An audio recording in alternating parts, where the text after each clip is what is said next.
You've tuned in to Family Church Radio with Pastor Jimmy Scroggins of Family Church. Join us as Pastor Jimmy teaches through the Bible. This is the man. He's powerful, and we're his guys. And when we take over, guess who he's putting in charge? The 12. We're on our way. Well, Jesus apparently knows what they're thinking, so Jesus pulls his disciples really close. And all the people in the crowds are all around him, but he pulls his 12 guys into a huddle, and he tells them some important things that they need to know. He adjusts their perspective about what it's going to be like to follow him. In today's message, Pastor Jimmy offers a glimpse of what the disciples must have been thinking as Jesus' ministry was ramping up. These men mostly came from humble backgrounds, and this was the biggest thing they'd ever been involved in. They had stepped into the big time, but Jesus had to bring them back down to earth. He warned them that following him would not be easy, and it would in fact cost them everything as this broken world pushed back against his message.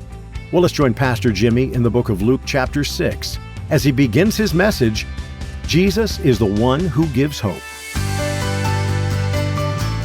I always wanted to be in the military. Is there any guys in here, particularly, I know women do it too, but particularly guys, is there any guys in here who when you were young, you thought about ever going into the military? Anybody ever thought about that, consider that? Because I did. I always wanted to be in the military. And they had these really cool recruiting slogans when I was growing up in the 1980s for the different branches of the military. So like I remember Army had this recruiting slogan, it was be all you can be. Who wouldn't want to do that, you know? Be all you can be, that's pretty cool. And then they had these commercials and everything. I remember Air Force had this slogan called Aim High. And I remember when I was in high school, I had a book cover for my textbooks and it said Aim High across the front. I thought it was so cool. And then the Navy had one that said, it's not just a job, it's an adventure. And one of the things I like about the Army and the Air Force and the Navy is when they were appealing to young people and they were kind of downplaying the fighting and the killing and that kind of stuff. And they were kind of upplaying technology and education and opportunity and see the world.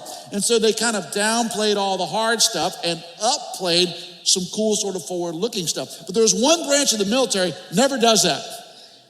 United States Marine Corps. They just have two phrases. There you go. I know, thank you. Standing up, answer. The Marine Corps just has two phrases. The few, the proud. They don't talk about technology. They don't talk about your future and education. You become a Marine, they're going to train you to do one thing, kill the enemy.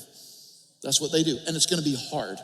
And one of the reasons that right now in our country, every branch of the military is really struggling with their recruiting, but there's one branch that's doing just fine. The Marines are okay. You know why? Because they are appealing to young men, and they're saying, if you want to do something really hard that most people won't do, come be one of the few and be one of the proud. They let you know up front, there's a cost to this. If you become a Marine, you're doing something that most people simply will not do. It costs you.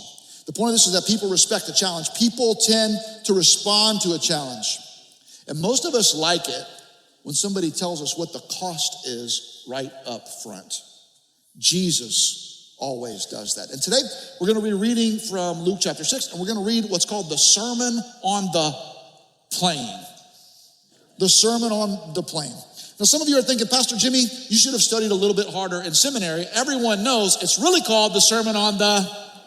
Exactly. That's the most famous sermon in the Bible, the Sermon on the Mount. But that's found in the Gospel of Matthew. In the Gospel of Luke, as you will see, this is the Sermon on the Plain or the level place. And a lot of people confuse these two sermons, but they're actually two different events because one is specifically said to be preached on a mountain and one is specifically preached on a level place or on a plain after they came down off of the mountain. Also, the sermons have two completely different points of emphasis, although they have some similarities. This is the Sermon on the Plain. And one of the key points in the Sermon on the Plain is that there is a cost to following Jesus. You hear what I'm saying? Now, many of you, this is your first time to Family Church. Some of you aren't really Christians. Some of you aren't that religious. Some of you are checking it out. And I'm really glad that you're here because I'm going to go ahead and tell you up front, if you're considering becoming a Christian or you want to sign up with the brand of Christianity that Family church represents, we believe and we understand from the Bible, there is a cost to following Jesus. There is. It will cost you something to follow Jesus. You say, well, Pastor Jimmy, that's really negative. And we come to church to be lifted up, and you're bumming me out right now. Why would Jesus preach a sermon about that? That doesn't sound like a very effective, attractive message. Well, let's see about it. All of us need to hear this today, just like they did back then. This is Luke chapter 6. We're going to start reading in verse 12. Here's what the Word of God says. In these days, he, Jesus, went out to the mountain to pray. And all night he continued in prayer to God. And when day came, he called his disciples and chose from them 12, whom he named apostles. Simon, whom he named Peter, and Andrew, his brother, and James and John, and Philip, and Bartholomew, and Matthew, and Thomas, and James, the son of Alphaeus, and Simon, who is called the Zealot, and Judas, the son of James, and Judas Iscariot, who became a traitor. Let's pause right there. So what happens? Jesus goes up on the mountain. He prays all night. Why is he praying all night? Because he has a group of people he calls disciples that are all around him. And there's a bunch of them, but he's about to pick 12 special ones that are going to be used by God in a special way. He chooses 12 from this large group and calls them apostles. So what's a disciple? Well, a disciple, as you might know, a disciple comes from the Greek word mathetes, and that simply means learner. So if you become a disciple of Jesus, it means you are a student of Jesus. You are a learner.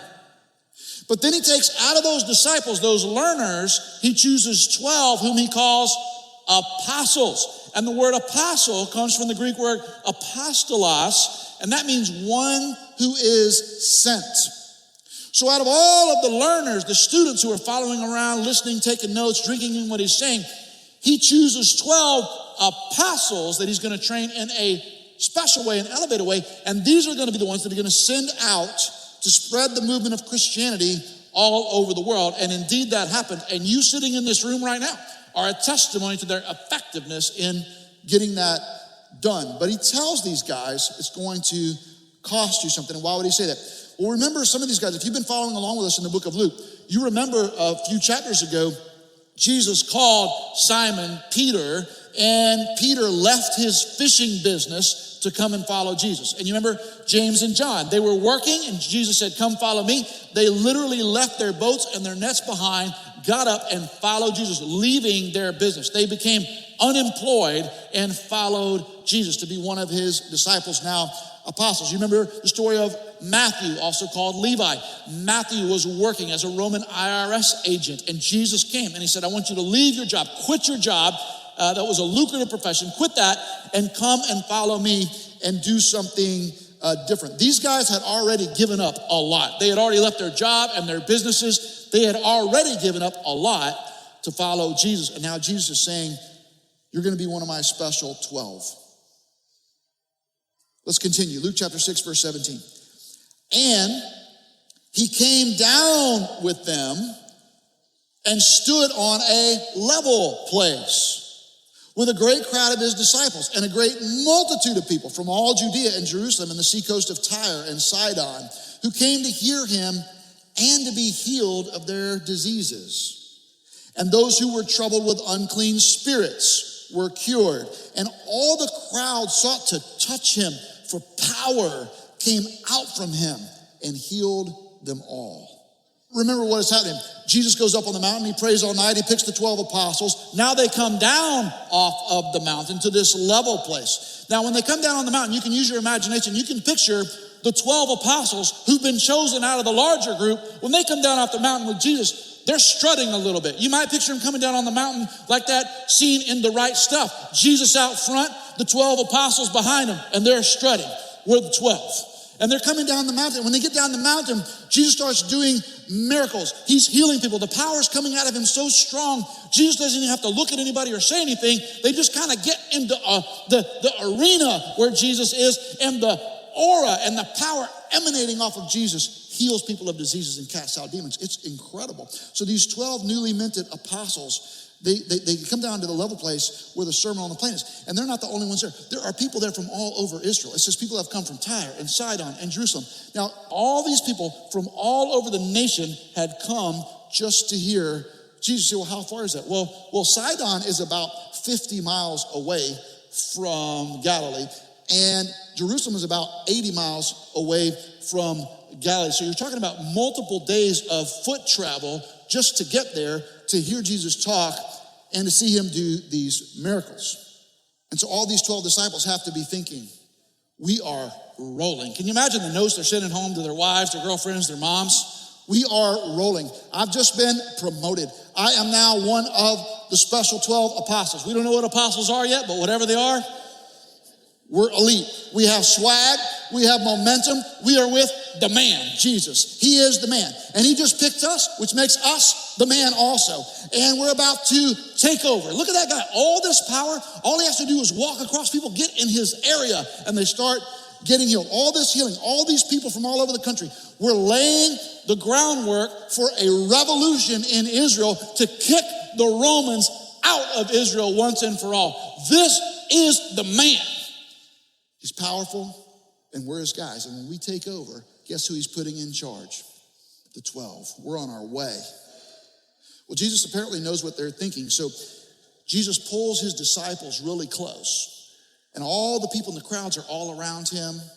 But he pulls his 12 guys into a huddle, and he tells them some important things that they need to know. He adjusts their perspective about what it's going to be like to follow him. Let's keep reading again. Luke 6, verse 20.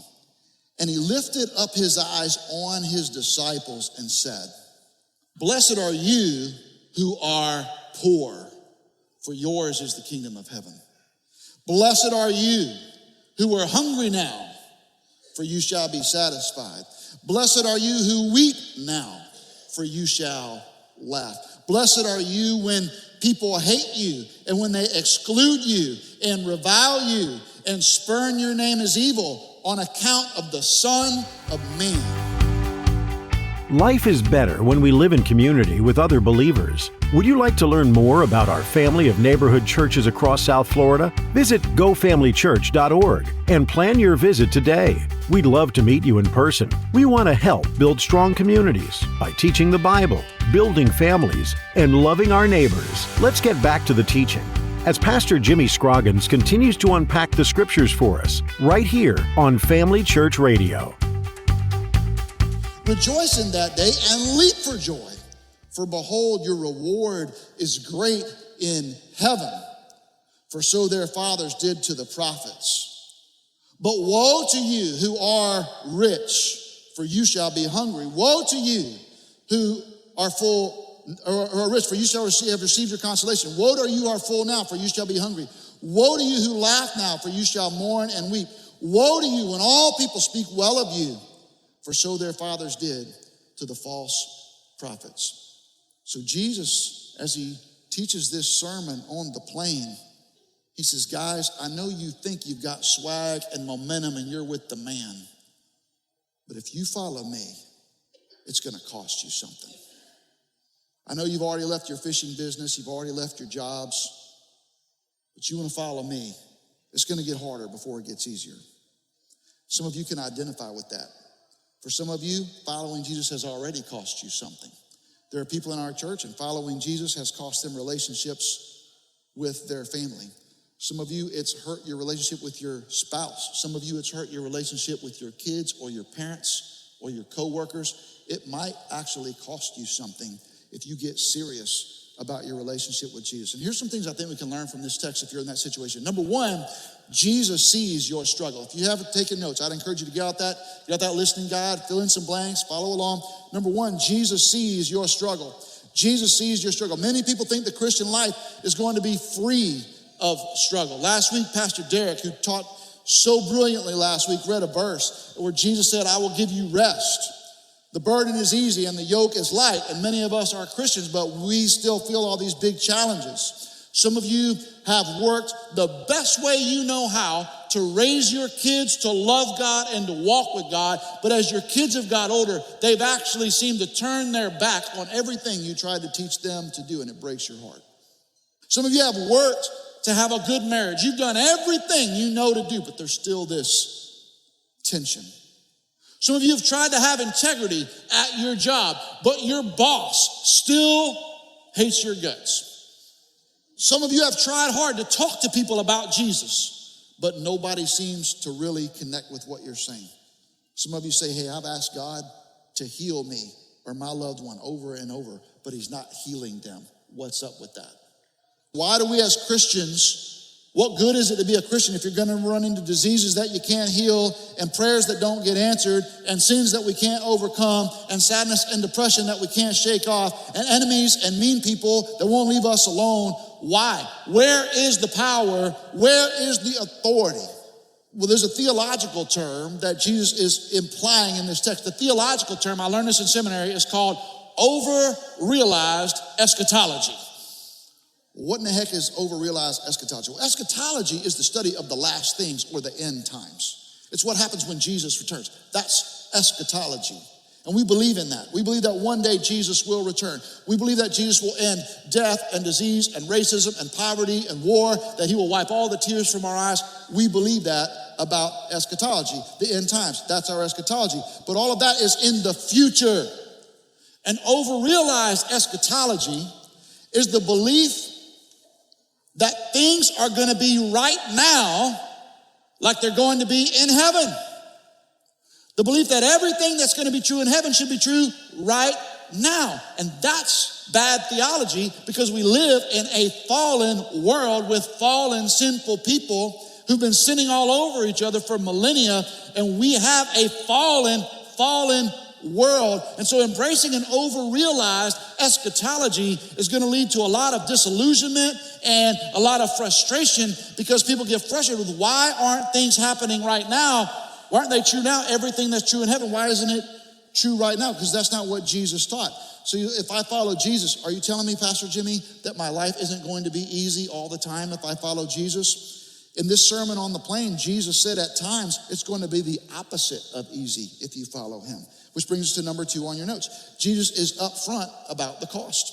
Jesus is upfront about the cost. Now, I really like this, and a lot of people appreciate this concept of being upfront about the cost. So in 1993, a new concept in selling used cars came on the scene. It was called CarMax. How many of you ever worked at or shopped at a CarMax? Would you ever raise? Yeah, so I have too.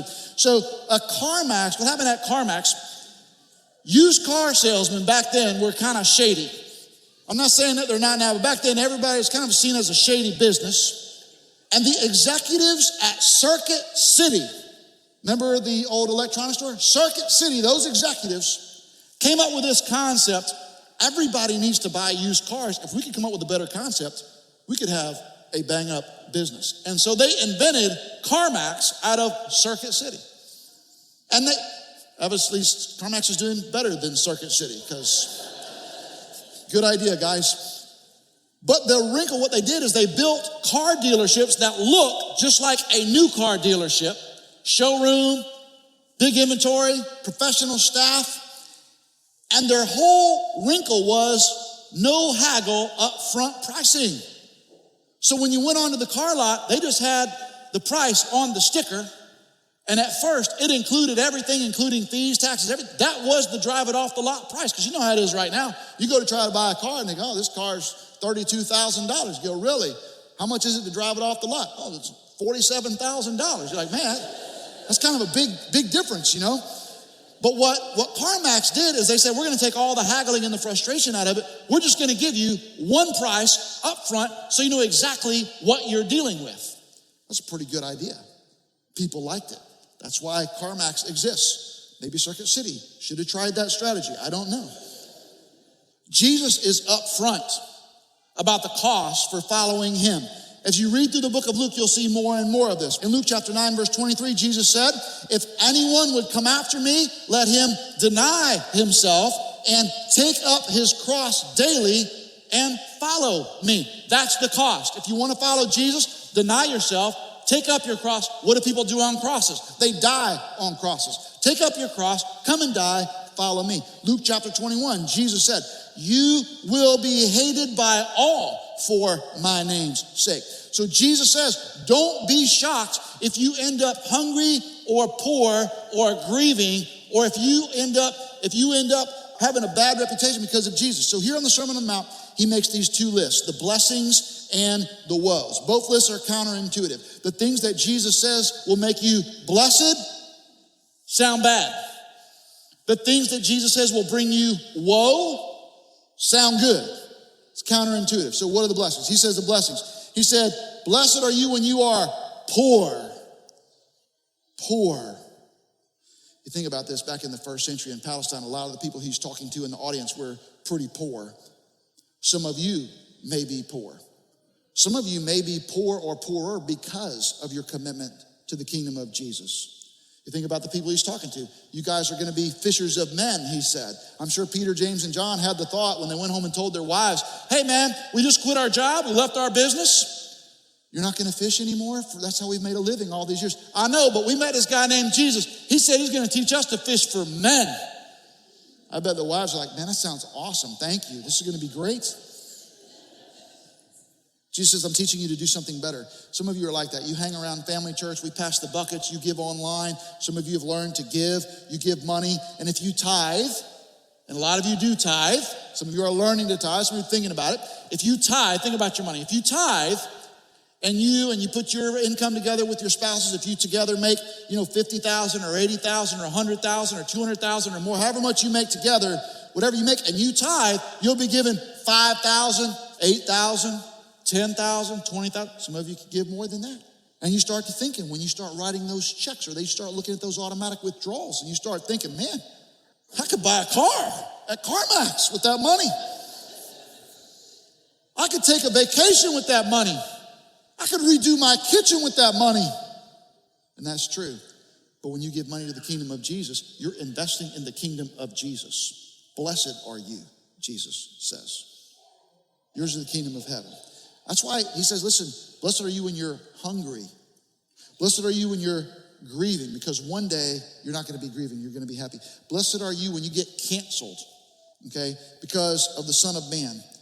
But Jesus says, when and if you experience these things in the Christian life, those aren't signs of failure of your faith. Those are signs of blessing. Throughout history and around the world, right now, Christians are being persecuted and killed. They're losing their jobs. They're losing their families. People throughout 2,000 years of Christian history have been persecuted. I mean, way more than they ever have been in America. So in America, we're persecuted too. Okay. Feel how persecuted it is right now? You know how persecuted we are? Hey, somebody needs to shut the door. The air conditioner's getting out. They need to turn down the music. That's how persecuted we are. It doesn't mean that there's not a cost, but we're not persecuted in the same way that people are around the world. In America, we've been shielded from those things, but things are changing. You feel it, don't you? Things are changing in this world, and we have to be ready. We have to count the cost. We have to be ready to do whatever Jesus asks of us. And the temptation is always to compromise.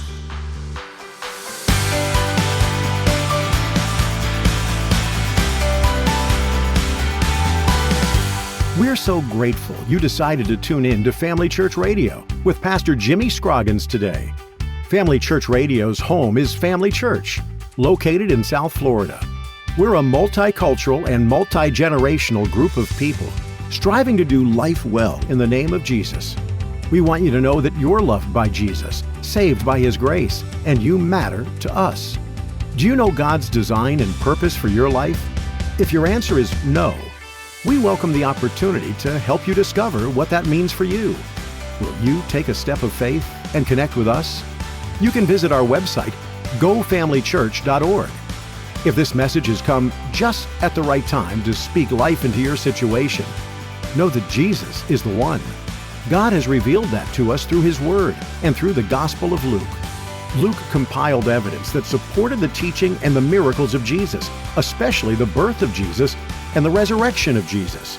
Luke uses the evidence and the eyewitness testimony to construct a narrative, and he presents Jesus to us as believers to help us be more confident in our faith. Luke set out to make a case for Jesus, and in this series, we're going to see how Jesus is the one. We invite you to gofamilychurch.org/radio to hear other messages like this. Pastor Jimmy Scroggins is the pastor of Family Church, located in 3 South Florida counties. Did you know we're a multicultural and multi-generational church dedicated to helping you discover God's purpose and design for your life? We want to walk alongside you as you pursue God's plan for your life. In fact, won't you go to our website now to plan your visit with us? On gofamilychurch.org, you'll see a Plan Your Visit link to get started. Just fill out the form so someone from Family Church can get in contact with you and help you connect to God and others at Family Church. If you're not in the South Florida area, we encourage you to connect with us through Facebook, Instagram, or YouTube. Just type in @GoFamilyChurch. Before we go, we want to express our gratitude to all of our listeners for your support and prayers throughout the years. We trust you'll be back again for another teaching with Pastor Jimmy on Family Church Radio.